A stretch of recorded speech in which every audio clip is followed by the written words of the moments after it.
Hey, Mike, guess what? What? Mike, raging rivers, hungry bears, drastic avalanches, roaring seas. No matter how prepared you are, a walk in the woods can go from innocent to disaster in the blink of an eye. Yeah. When pushed to their breaking point, humans are capable of astonishing things that you would never thought of possible. Yeah. Listen to In the Wild as they explore the most heroic, terrifying, and phenomenal stories of real people who survived the unsurvivable. Learn what went wrong, what went right, and how you can make it out alive if the worst case ever happened to you. In the Wild podcast reviews on Apple include Love Your Podcast from Laura. It's scary how relentless nature can be. I always enjoy this podcast at work. It keeps me on the edge of my seat. Or how about we go with Hiker 0001? Good stories and good narration. I like when there are sound effects that add to the ambience of the story. In the Wild podcast on Apple Podcasts and everywhere you get your podcast downloads. Broadcasting across the nation from the East Coast to the West, keeping you up to date on technology while enjoying a little whiskey on the side, with leading edge topics, along with special guests to navigate technology in a segmented, stylized radio program. The information that will make you go, Pull up a seat. Raise a glass with our hosts as we spend the next hour talking about technology for the common person. Welcome to TechTime Radio with Nathan Mumm. Welcome to Tech Time with Nathan Mumm, the show that makes you go, Technology News of the Week, the show for the everyday person talking about technology, broadcasting across the nation with insightful segments on subjects weeks ahead of the mainstream media. We welcome our radio audience of 35 million listeners to an hour of insightful technology news. Why should you listen? Well, each week we cover the weekly top technology subjects without a political agenda by verifying the facts. Well, verifying, like that? By verifying the facts, and we do it with a sense of humor. No comment. In less than 60 minutes. And of course, with a little whiskey on the side. I'm Nathan Mumm. Welcome to our show today. We live stream during our show on 5 of the most popular platforms, including YouTube, Twitch.tv, Twitter, Facebook, and LinkedIn. We encourage you to watch us live or visit us online at techtimeradio.com. Tweet us during the show at hashtag TechTimeRadio, and we'll do our best to respond to your tweets on the air. If you enjoy the show, we'd like you to give us a 5-star review on Apple Podcasts, Spotify, or whatever podcast replay service you may be using. I'm your host, a technologist with 30 years of technology expertise working for Fortune 500 companies across the country. My co-host here, Mike Day, was out sick last week. He's still kind of coughing a little bit. Sick last week. Well, no. I guess you were here last week. You're the week before. Yeah, thanks you were for sick. remembering that. Okay, that's maybe right. you should update your script a little bit. Okay, there you go. Mike's a human behavior expert living in the Seattle area with a master's degree in forensic psychology. Mike is here to help keep me from geeking out while providing insight into human behavior and how it interacts with technology. Yeah, I don't think that's possible. Okay. We are two friends with different backgrounds, but bring the best technology show possible every week for our family, friends, and fans to enjoy. Welcome, everyone, to the show today. I got both of my cohorts here coughing a little bit. Odie's a little under the weather. We got Mike. You just got a one-finger salute there, buddy. I did. That was the old David one-finger salute. Let's get ready now, though, to start today's show. Now on today's show. All right. Today on Tech Time with Nathan Mumm, Tech Time's best of the best from CES 2022, part 2 of our 3-part review of CES 2023. Today we focus on gadgets and unique products with our Tech Time expert, Nick Espinosa. He's not joining us for security. He's going to talk about all these great CES gadgets, and they're called oddities because they don't really quite fit into any bucket. So this is the oddity show. We got the oddities, and the next week we're going to do the old laptops, cell phones, and the boring stuff that comes out at CES. The stuff that everybody's going to buy. Yeah, the stuff. Okay. So today we're going to do the unique stuff. Then, of course, who is making a $10 billion investment over several years in OpenAI, the pioneer artificial intelligence research lab behind ChatGPT? And why are they doing it? Years of thinking about what makes up an asteroid and how to destroy them needs to be corrected. You're going to be correcting us on that, right, Mike? Sure. Okay, and then we explore why technology companies across the world are laying people off. In addition, we have our standard features, including Mike's Mesmerizing Moment, This Week in Technology, and a possible Nathan Nugget. As always, we have our pick of the day, whiskey tasting during the commercial, If we like our selected whiskey pick of the day, it'll either get a 1, 2, or 0 thumbs up if we don't like it. And you know what? Nothing's better than today's Ellington Reserve Root Beer Whiskey. Okay, so well, you're just gonna jump right into that. I'm excited about it. It's a root beer whiskey. I know somebody it's else. a flavored whiskey that Mark doesn't like. Mark does not like that, so I'm sure his mumble will not be very pro positive. But I very much like the drink. I started a little bit early before the show, so let me just tell you. Yeah, you do that often. I do. Okay, all right. Well, now you lush. Yeah, let's move on to our top stories of this week. Here are our top technology stories of the week. All right, story number 1. Microsoft Corporation is making a $10 billion Microsoft investment over several years in OpenAI, the pioneering artificial intelligence research lab behind ChatGPT. And you know, I'm just in love with ChatGPT. Yes, I know. To your chagrin, a little bit. In fact, I got letters from ChatGPT telling me that you love it so much. That I love it so much. Yeah. I do. Nothing's better than this. Now let's go to the Bloomberg report on the breaking news. Ago, Microsoft is to boost its investment in ChatGPT maker OpenAI. This isn't entirely a surprise. Some folks last week were talking about the idea that this could happen. This will be the third investment in about 3 years. They also made investments in 2019 and 2021. Right now, they are considering an investment of $10 billion.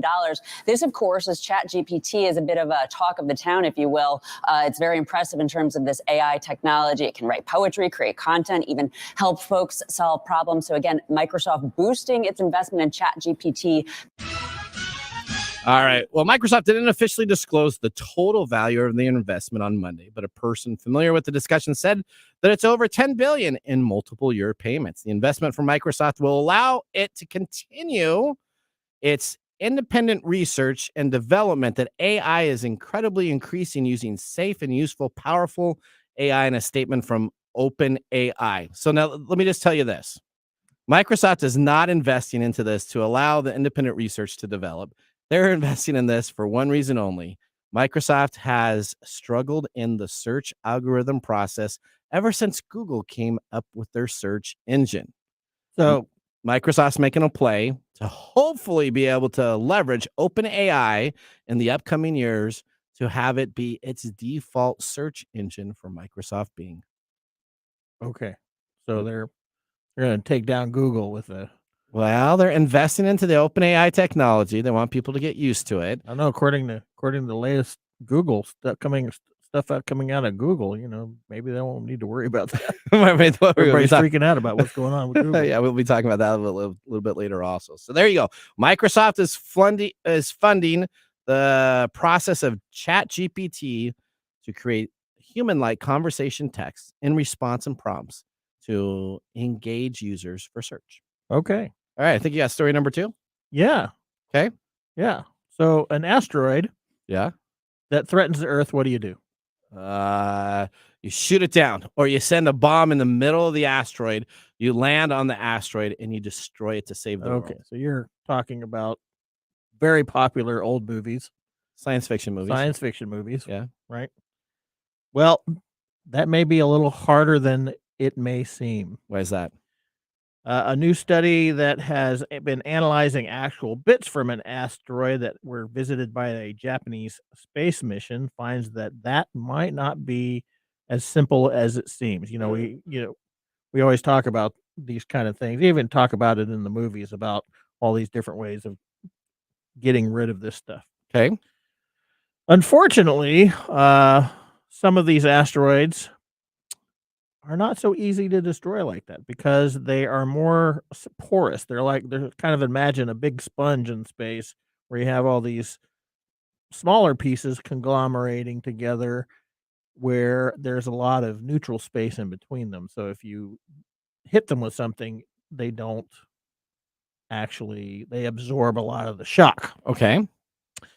This is the case with an asteroid called Itokawa, which was sampled by the Japanese Space Agency's Hayabusa mission, which visited the rock in 2005 and returned with its samples to Earth in 2010. Unlike monolithic asteroids, which is what you see in these movies, Itokawa is not a single lump of rock, but belongs to the rubble pile family, which means it's entirely made up of loose boulders and rocks, with almost half of it being empty space. So you're saying like a Nerf ball? Is that what you're kind of saying? Sure. Yeah, that's a good analogy. Okay. The scientists and colleagues analyzed tiny bits of the rubble and dust brought back from Itokawa. They were surprised by the results, showing that the space rock is particularly ancient and resilient, dating back billions of years rather than the several hundreds of thousands of years expected for similar asteroids. Such an astonishingly long survival time for an asteroid the size of Itokawa is attributed to the shock-absorbent nature of the rubble material. In short, they found that Itokawa was like a giant space cushion, and which would be very difficult to destroy. The finding has implications for how we might one day protect Earth from a potential impact by a large asteroid careening our way. For one thing, the potential long lifespan of rubble pile asteroids means they're likely even more common than previously thought. Okay. That also means that the notion of simply smashing up an approaching asteroid with a metaphorical equivalent of a huge baseball bat is not the best approach. Okay. The good news is that they can use the information to their advantage. An asteroid is detected too late for a kinetic push.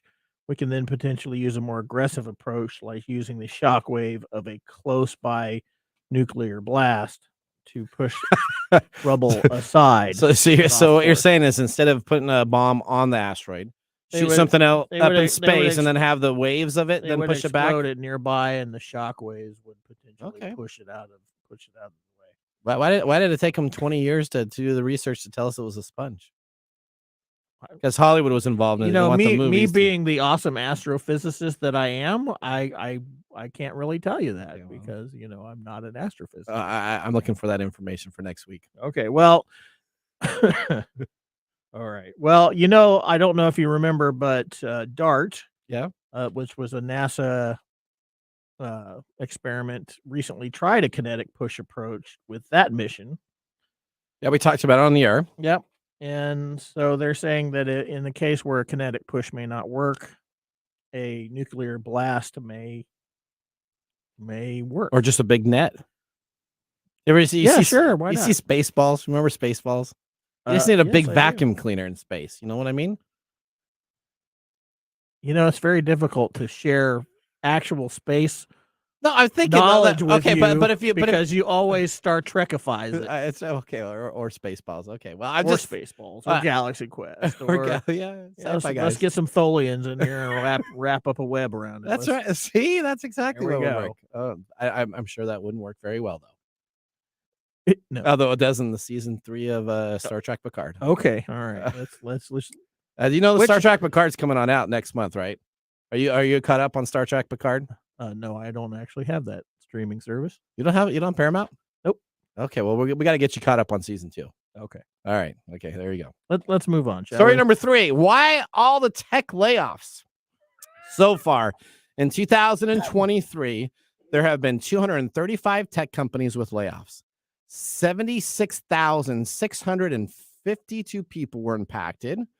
That's an average of 3,194 people per day. In 2022, there were around 240,000 people affected by tech layoffs. And you can find all this information at trueup.io. They hired ChatGPT to do all that. No. This is trueup.io that always talks about technology layoffs. You can go take a look at that. That's trueup.io/layoffs. Now, the news that Microsoft is laying off 10,000 workers as a weakening economy cripples the software demand.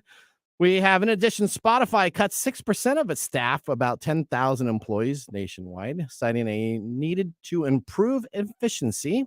Spotify's announcement comes at a time when technology companies are facing a downturn after 2 years of pandemic-driven growth, during which they hired aggressively. Why are these tech companies laying off so many people? Let's take a look at a Tech Time special report here to explain what happened during the pandemic that is causing the issues today. Company-wide announcements from tech CEOs have all had similarities recently. This is a very difficult decision. Tough decision. Netflix has made big cuts, so has Shopify, Snap, Twitter.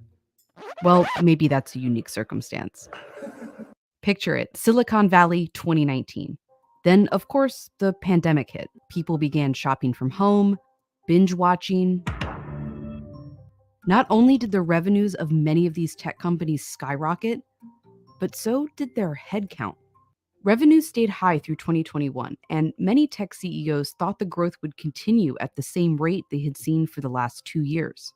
So they continued the hiring spree, and not just a lot of employees, but some expensive employees. From now on, we're going to be metaverse first, not Facebook first. The tech industry had the exceptionally pronounced experience of growing during the pandemic. And now, while the rest of the labor market is growing, they're having the exceptional experience of not. Huh. All right. So this is what we got, right? So the start of this year, Amazon announced they're going to cut in their 18,000 jobs because of uncertain economy. Then in November of last year, remember Meta announced that it would cut 13% of its workforce. A total of 11,000 employees were let go. Now Google, parent company Alphabet, just this week cut 12,000 jobs in the latest staff reductions to hit the tech industry this week. And Mike, let's kind of talk about this. There's nothing more to ward off a coming recession than by getting rid of everybody that works for you. Okay, so let's talk about this. And we're pretty deep talking about this in our staff meeting last night, right? When lots of opinions. Gwen had some great opinions. We had some opinions. So let's talk a little bit about this, right? Mm-hmm. Everybody during the pandemic, these tech companies increased hiring at astronomical rates. I mean, the highest rates that some of these companies have ever seen in their existence during the pandemic. Yes, because they're trying to compensate and capitalize on what's going on in the workforce.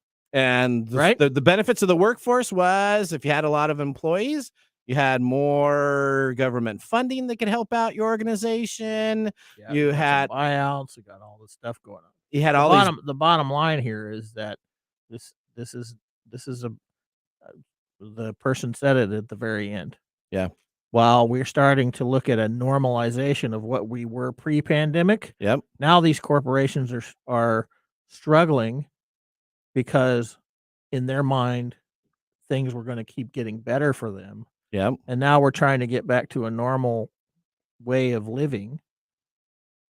So people hired. Why doesn't that make sense? So we hired people who work from home during the pandemic, had to do very little work because they didn't get properly onboarded and trained, right? Now, maybe some people did work very hard. So I'm just making a general assumption here of a lot of things that goes on. Then we have this guy by the name of Elon Musk. He goes on in Twitter. He fires 30,000 employees, right? Yeah. And now all these companies are looking at that saying, gee, you know what? Twitter got rid of 70% of their workforce that they had previously. All those, we had our Twitter mess song that we talked about, all these employees that had all the free food in the morning, they free cafeterias that were available for them, all these benefits that did very little work for the technology company per se. And now Twitter had some road bumps, of course. Elon Musk made some mistakes, which he does. Well, you know, often. this is very complex because we're talking about social and economic units. We're talking about psychology, we're talking about sociology, we're talking about economy, we're talking about capitalization, we're talking about all these different things that work to keep us a country. Okay. Or a big keep us employed. Yep. Right. So as a business owner, it makes sense that you would do certain things and adjust as the economy does certain things. Okay. Right? From the other end of the spectrum, you have all these people who are dependent upon these corporations who are now floating in a mass of, oh crap, what do I do now? Because are they hiring back these people? Well, some of them are. Well, right? So here's interesting. The venture capitalist groups are still staying at a steady rate. So the venture capitalist groups haven't disappeared, right? Well, they're not going to. And so now you have all these employees and some of these big idea thinkers. Those are the guys that are creating part of the problem, aren't they? Well, I don't know. I actually think the big companies lay off. Your investors are highly prioritized over anybody else. Yeah. Right? They get their cut before anybody else does, right? So you're a stockholder of a company. That's right. So So when we look at this kind of stuff, who are they trying to make happy? Well, Are they trying to make the no, not the stockholder. How much influence? I mean, I own lots of Disney stock, I own Amazon stock, I own lots of Microsoft stock, right? How much influence do I have? If I want Microsoft to do something some way, even with my proxy but voting and if you're everything a I can venture do. if you're a venture capitalist and you are providing a significant portion of somebody's operating capital, Yeah. I think you're going to have a bigger stake in the ROI than if you go and buy some Disney stock down the road. What I actually think is happening is people are finding out that a lot of times they're not accurate justifications to hire people, and we hire people and just hire people and probably don't give them the greatest amount of tasks to do, what they need to be done, and accountability No, with KPIs. I think this really just boils down to the corporate greed that motivates these folks to capitalize on situations where they can continue to make profits, and then when they turn around and see a bleak horizon, they start doing things that guarantees that they're going to have overhead. So And part of that is getting rid of your workforce. I think the There is next 2 no, years, corporate loyalty. no, there is no There's corporate. no such That's thing. if anybody thinks a corporation's loyal to you, that's No. that's the funniest thing. But I do think this will create and spurn a bunch of new venture capitalist technology groups to come up. Well, with different items. this is one of the reasons why you see the gig community becoming a larger and larger piece of the workforce. Yeah. You know, you see Uber Eats, Uber drivers, yeah, graphics artists on the people, side, people starting their own businesses and Yep. stuff, and this glut of people trying to figure out how to exist without these big corporate faceless entities dictating the feudalistic system in which they work. Okay, wow, those are a lot of big words there. Yeah. Okay, all right. Well, that ends our top technology stories of the week. Coming up, we have Tech Time's Best of the Best from CES 2023 Oddities, part 2 of our 3-part review of CES. Today, we focus on items that do not fit in a box, so we call them oddities. This will be right up mine and Nick's and yours, Adam, so, just not in the box, because I think we're all out-of-box thinkers, don't you? Well, I've been called an oddity by more than one person. Okay, well, there you go. All right. Next week, again, we're going to have the laptop, desktops, and phones of CES. Pretty boring stuff. Hopefully, we get through that quickly. But join us today. That's your favorite place. That's right. Join us today on the segment. Will be Nick Espinosa, our Tech Time cyber expert, that's going to be talking about gadgets and oddities on CES. We're going to take a break right here. You're listening to Tech Time Radio with Nathan Mumm. Hey, Mike, I'm looking for some help writing our blog post for Tech Time Radio. Well, you should try Phosphor AI. It's an online service that will save you hours of work with your content creation. Simply type in your title, and their AI software will get to work writing a high-quality original article for you. You'll need to review the article and take 15 to 20 minutes to make necessary edits before publishing, but you'll get free articles just for signing up, so you can try out the service and see how it works for you. How many articles do I get free? I already said you get 3 free articles. You should listen when I'm talking to you. Phosphor AI pricing is very reasonable for the quality of content that you'll get. Why waste time writing the content yourself when you get Phosphor AI to do it for you? Visit them online today at Phosphor AI. Again, that's PHOSPHORAI.com.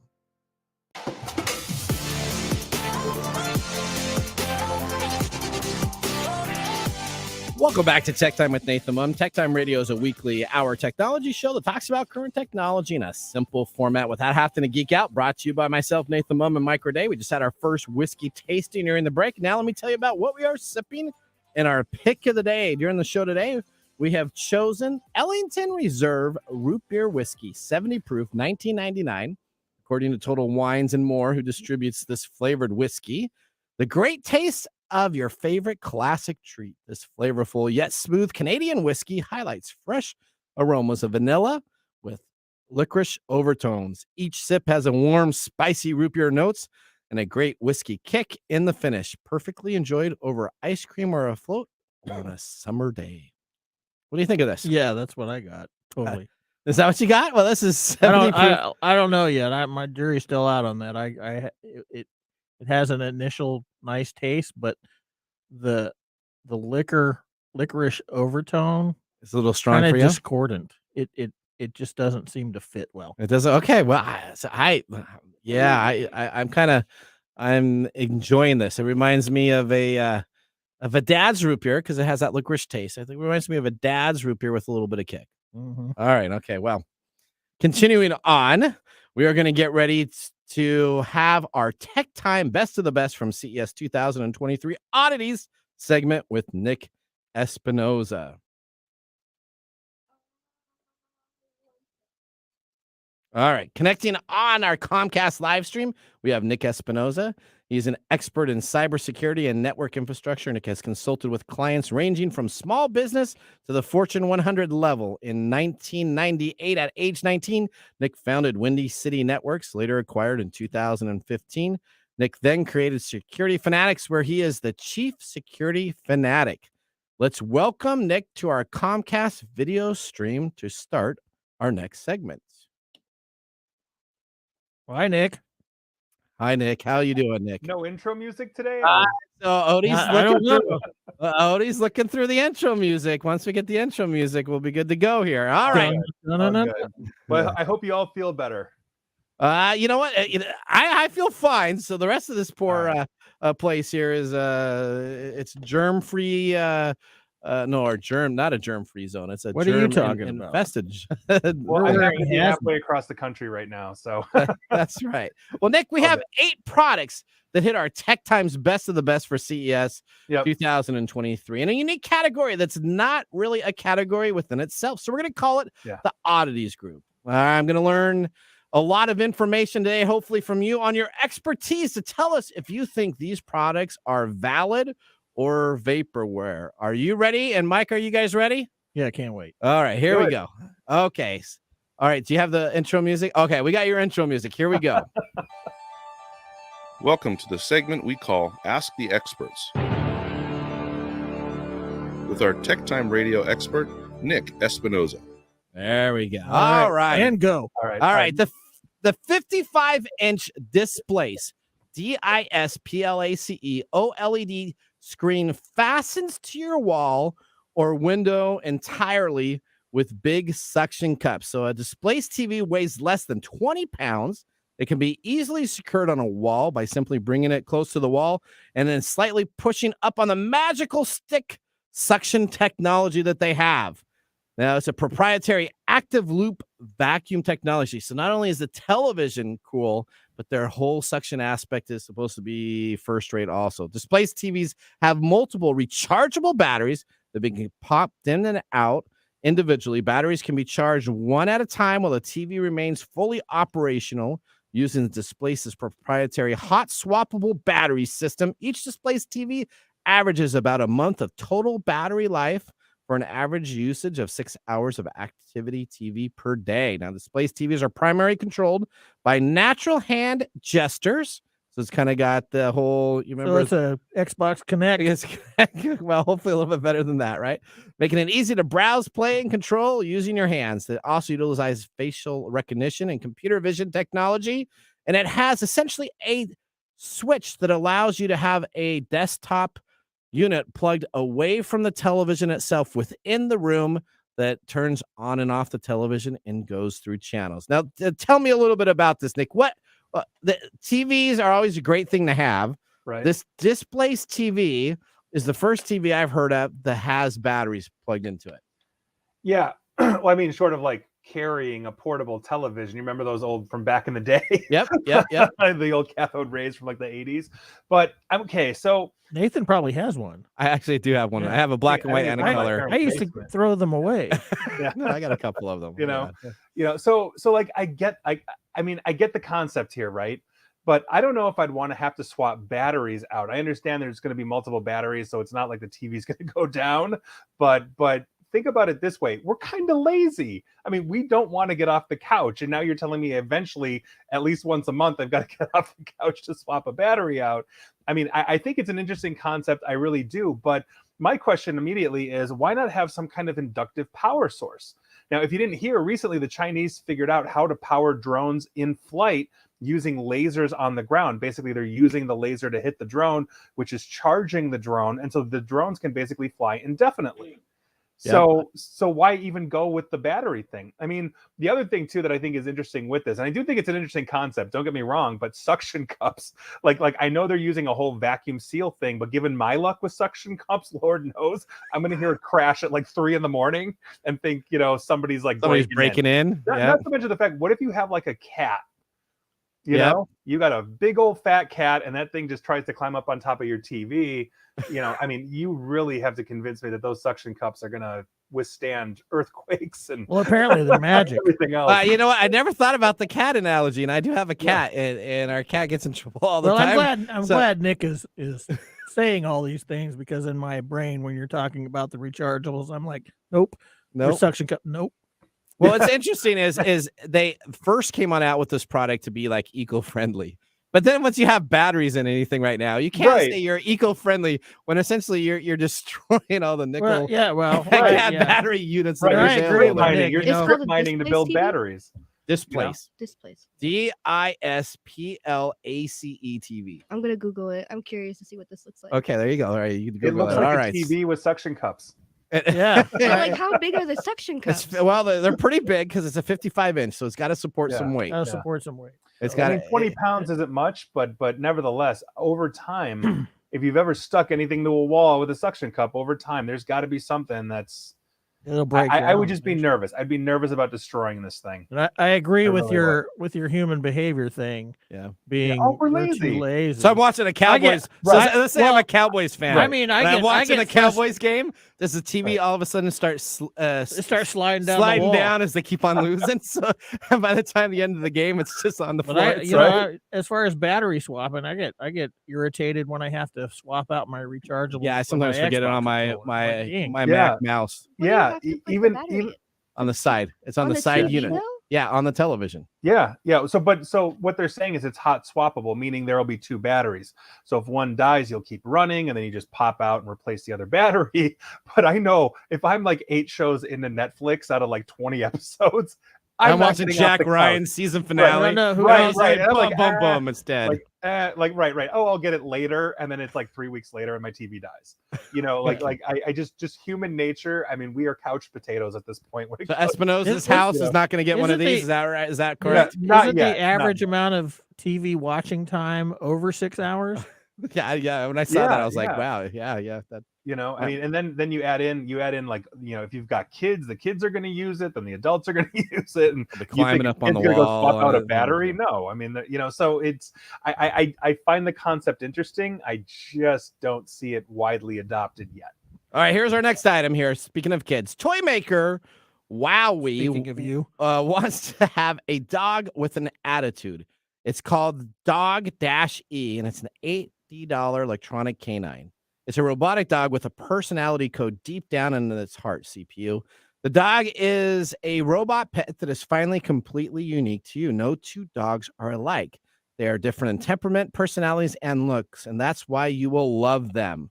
The Wowie thinks that they can bring the 1 in a million appeal to robot dogs. Unboxing the powering up dog, E mints the pup for the first time, setting in motion the robot toy it will become. The ears unfold and lights up, as do the eyes and chest, and the customization of lights and distinct colors tell you that it's a one-of-a-kind dog. So essentially what's happening is you're having people build these dogs, and they have these random parts. So you can get a red eye or a green eye or whatever they decide to throw into your robot.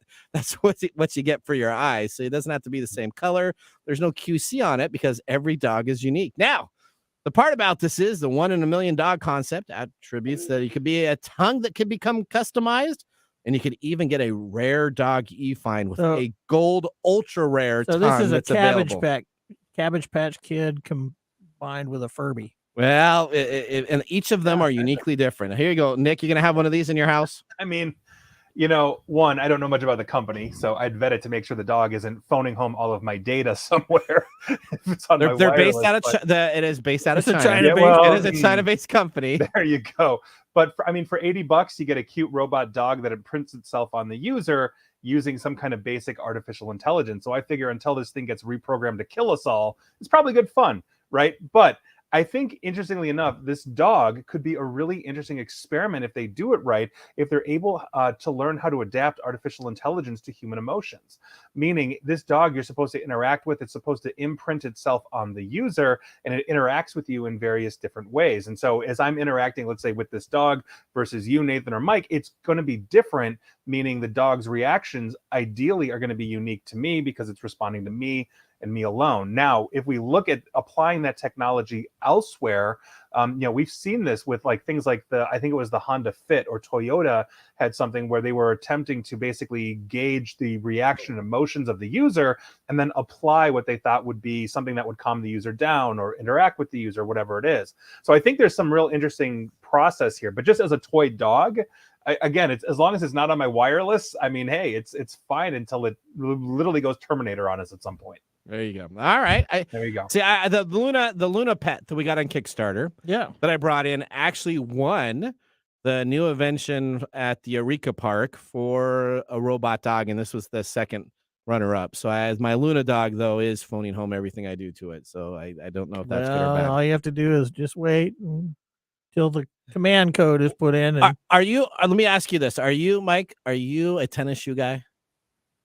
Do you have like limited edition Michael Jordan? No, Nick, no. Are you a tennis shoe guy or a shoe guy? Is this that thing we were talking about with the shoe case, which in the spirit of style is coming out from LG's Styler shoe case and shoe care. Operated with the ThinQ app, it can sterilize and deodorize both the inside and outside of a pair of shoes with steam and UV light and the selected care program to be customized for each shoe. It can then safely store shoes in ideal conditions until they're ready to be worn again. The compact box, collaborated on with the New York City fashion guru, essentially has a 360-degree interior turntable, and modular construction allows you to stack these on multiple shoe case boxes. LG has not yet released pricing and market availability for the style shoe case. Like purely an ego-driven. This thing looks kind of interesting. Nick, did you see this? What'd you think about this? Yeah, so you're talking to a guy that has 3 pairs of shoes: dress shoes, sneakers or tennis shoes if you're on the West Coast, and a pair of boots. And that's it. I'm clearly not the target for this audience, but if I'm into shoes, if I'm that guy that's got those rare Jordan kicks or whatever, I think I'd love this thing. I think so too. I'm not the same shoe person either. Right. But if I had those and I wanted to display them, oh my God, this thing looks amazing. Oh my God. It looks unbelievable. I mean, I think though that this, like some of the other tech here, really begs the question is that overall, is this actually needed?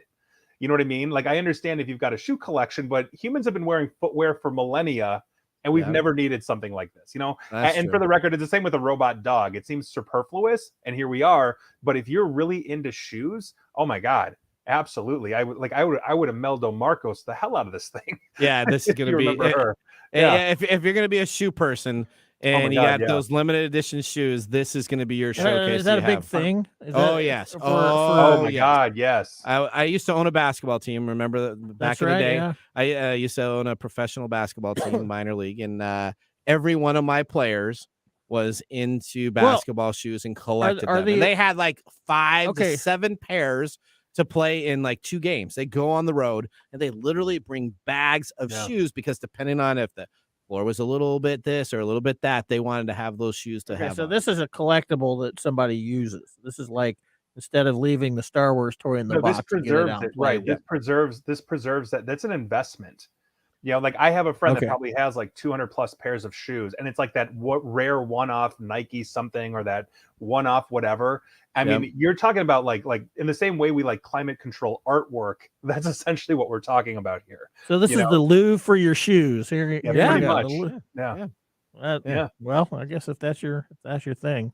All right, our next item as we continue on. Are you going to say something, Odie? Are you excited about the shoes? All right, she says yes. Time. All right, next one. Samsung unveils the new bespoke lineup for connected and customized kitchen experiences at CES 2023. Now you have the opportunity to live stream your own baking with a camera built inside your oven.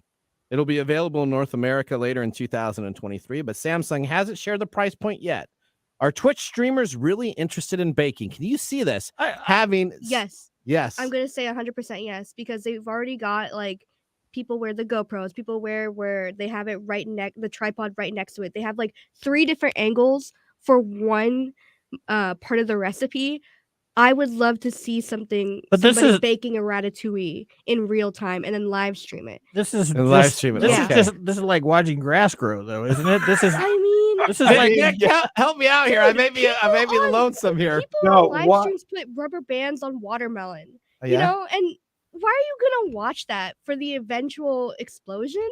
Yeah. You know what? You know. Did you ever see Gallagher? No. I mean, Do you even know who Gallagher is? No. Oh, Okay. okay. Well, I mean, you can Google that too. you know, honestly, why in the name of the Great British Baking Show do we need this? So that's what I do kind of say that. There's already like 12 channels of baking. I don't know. So I watch. Unless you're Rachel Ray, like you really don't need this. I think, and no offense to Odie if you watch these things, but I think this is like influencer vanity at its finest. You know, I don't necessarily. That's exactly what it is. Yeah, that's really what it is. But I also don't want to see my oven hacked. Well, you know, I get the idea of this, watching somebody turns it on prepare something. Okay. I don't would get like the to idea say- of watching it bake in the oven. That doesn't make any sense. To I me. would like to say though, it Yeah. would be nice of a nicer angle instead of having the the glass in front of the door. Yeah. But if it was time lapsed, Yeah. I'd like that a lot more. I'm sure they'll come out with it. Yeah. Yeah, well, I have no doubt. And to that point, I think anybody wants to be a baking influencer outside of like the food TV or the 800 channels there are would be all over this. I just don't. It's just one more IoT device I have to defend. Yeah, That's my 250 plus item on my when wireless I make network. a pizza, I don't stand around watching it cook. All right. So- Okay. Yeah, Well, I glance at it through the glass. That's right. Yeah. Now we're halfway done. We're going to have to take a commercial break. When we come on back, we still have Mike's Mesmerizing Moment, Technology Fail of the Week, and This Week in Technology. We'll be continuing the best of the best after our commercial break, but we will see you after this. This is Mark And Greg for Copiers Northwest with a terrific offer. called Printer Care Plus. It's simple. Buy HP printer cartridges from Copiers Northwest and we'll service your current printers for free. That sounds too good to be true. It's made possible due to our HP Copiers Northwest relationship. Copiers Northwest is an HP Platinum partner. One of only 2 in the entire Northwest. And now with Printer Care Plus, Copiers Northwest will provide free printer service. as long as they purchase genuine HP cartridges from Copiers Northwest That's right. IT departments no longer have to service printers. or fix paper jams with Printer Care Plus. They can focus on more strategic initiatives. And let our experienced technicians keep their HP printers up and running. Sounds like a love-love relationship for IT departments. Don't get too carried away. So how do they get more details on Printer Care Plus? Call Copiers Northwest today, 206-282-1200, or visit copiersnw.com. Copiers Northwest. New ideas, new solutions. And now, let's look back at this week in technology. All right, we're going to January 22nd, 1984. Apple introduces the Macintosh. Apple Computer broadcasts their now famous 1984 commercial introducing the Macintosh during the third quarter of the 1984 Super Bowl. It was the first and last time this ad was truly broadcast. However, it's a little known piece of information and trivia that essentially was aired one time before at 1 a.m. on December 15th, 1983 in Twin Falls, Idaho, but only so that the advertisement could be submitted to the awards ceremony for that year. A 30-second version also ran in theaters starting January 17th, but it was the broadcast during the Super Bowl that people understood and took notice to. I somehow remember that truly special moment with Apple launching to be the leader in the educational space that very same year. That was their push. Remember, they went into all the schools? That was it. Apple couldn't get the consumer market, so they would go to the educational market and push, knowing that it would result in people using their products at a later time. Well, that was This Week in Technology. If you ever wanted to watch some Tech Time history with 2 years of videos, podcasts, and blog information, you can visit techtimeradio.com to watch our older shows or join the Tech Timers Facebook group and talk to us live all the time. We're going to take a commercial break. When we return, we have Mark's Mumble Whiskey Review And of course, we have our continuation to our CES Best of the Best 2023 oddities. We'll see you after the break.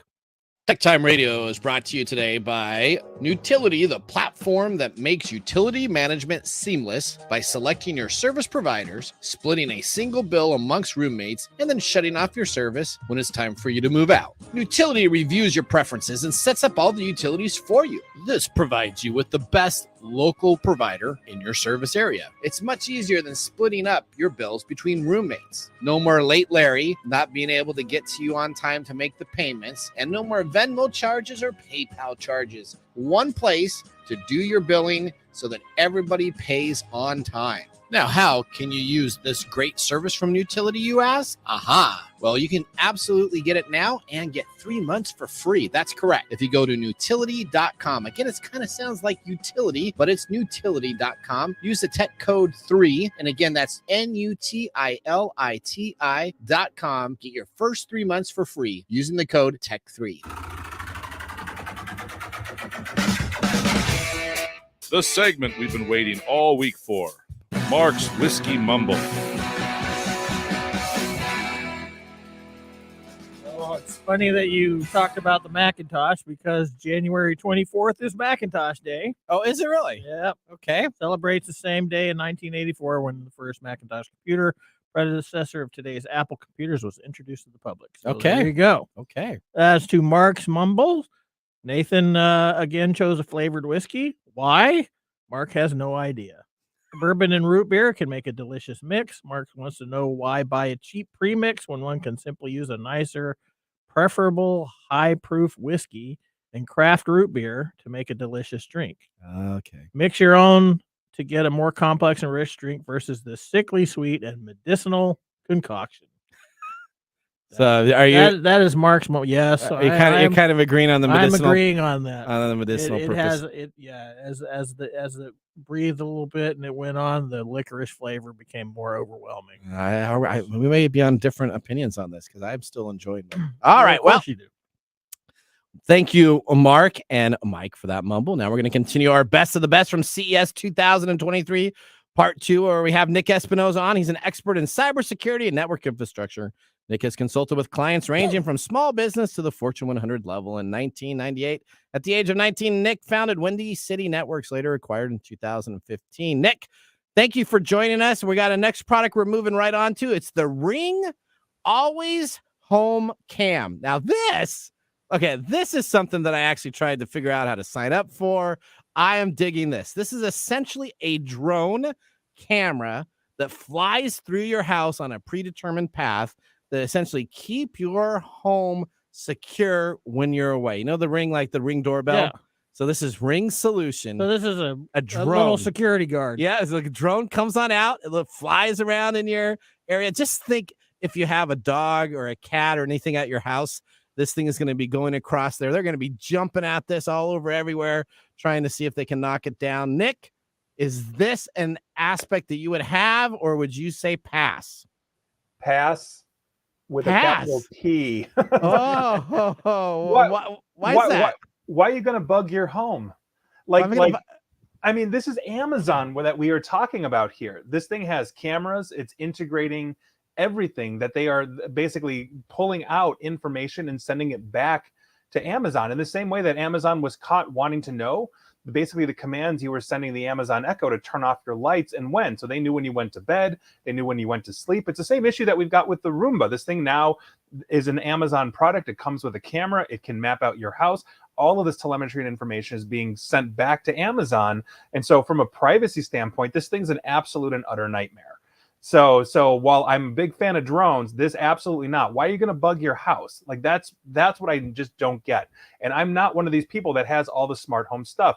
The closest thing I have is a printer, and next to the printer is a gun. So if it makes a noise I don't like, I can shoot it. That's about it. So that is a level of technology that I am looking at my house outside of my computers that I know I can make private. So okay, all right. So you wouldn't want to come to the Mumm house because we got Amazon Echoes and we got this and that. We got our whole thing. We're just advertising to China, everything that we do.